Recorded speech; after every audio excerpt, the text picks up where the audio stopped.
एक दिन यूना को अचानक एहसास हुआ कि उसका चाइल्डहुड फ्रेंड रेन अब पहले जैसा नहीं रहा। जो लड़का पहले उसके साथ खुलकर मजाक करता था, अब वो उससे थोड़ा डिस्टेंस बनाने लगा था। यूना चाहती थी कि सब फिर से पहले जैसा हो जाए, इसलिए वो एडवाइस लेने रेन की छोटी बहन एरी के पास पहुंच गई। एरी ने उसे रोमांस मैंगा पढ़ने को कहा। उसका कहना था कि उन स्टोरीज में हर तरह के रोमांटिक सिचुएशंस होते हैं, शायद उसे अपने जैसी सिचुएशन भी मिल जाए। लेकिन मंगा पढ़ते पढ़ते यूना खुद शॉक रह गई, क्योंकि उसमें दिखने वाले कई रोमांटिक सीन्स वो पहले ही रेन के साथ कर चुकी थी। बस फिर क्या था, यूना का इंटरेस्ट पूरी तरह जाग गया और तभी उसे एक डेंजरस आइडिया आया, स्लीप ओवर। अब यूना अपने दिमाग में फुल फैंटेसी चलाने लगी। उसकी इमेजिनेशन में रेन फाइनली उसकी चार्म के आगे हार मान चुका था और ओपनली कन्फेस कर रहा था कि वो उससे प्यार करता है। लेकिन तभी उसे याद आया कि जब उसने एक बार रेन के घर जाने की बात की थी तो वो हंस पड़ा था। ये सोचते ही यूना ने गुस्से में काउच पर पंच मार दिया। तभी अचानक एरी का फोन आया। उसने बताया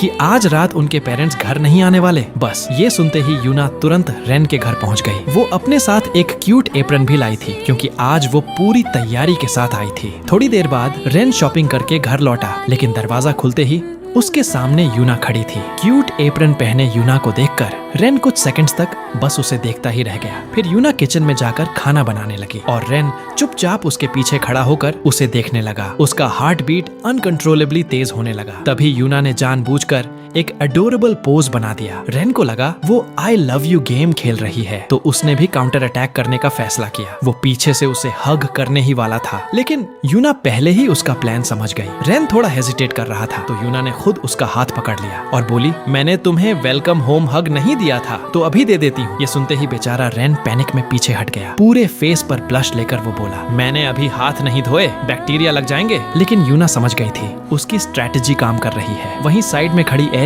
उन दोनों को देखकर मरने वाली हालत में पहुंच चुकी थी। उसने कहा, तुम दोनों जल्दी खाना खाओ, इतना रोमांस में हैंडल नहीं कर सकती। लेकिन जब खाने का टाइम आया तभी यूना अचानक बोली कि अब उसे घर जाना चाहिए। ये सुनते ही रेन की आंखों में हल्की डिसअपॉइंटमेंट दिखी। फिर उसने शर्माते हुए यूना को डिनर के लिए रुकने को कहा और यूना ने तुरंत खुशी से हाँ बोल दिया। डिनर के दौरान दोनों लगातार सीक्रेटली फ्लर्ट करते रहे। एरी बीच बीच में उन्हें टीज भी कर रही थी और हर बार दोनों का चेहरा टोमेटो की तरह रेड हो जाता। फिर जब रेन उसे घर छोड़ने जा रहा था तभी यूना को याद आया कि वो अपनी कीज भूल गई है। ऊपर से उसकी मॉम भी नाइट शिफ्ट पर गई हुई थी। कुछ देर ऑकवर्ड साइलेंस रहने के बाद गहरी ब्लश के साथ रेन ने आखिरकार कहा, अगर चाहो तो आज रात हमारे घर रुक सकते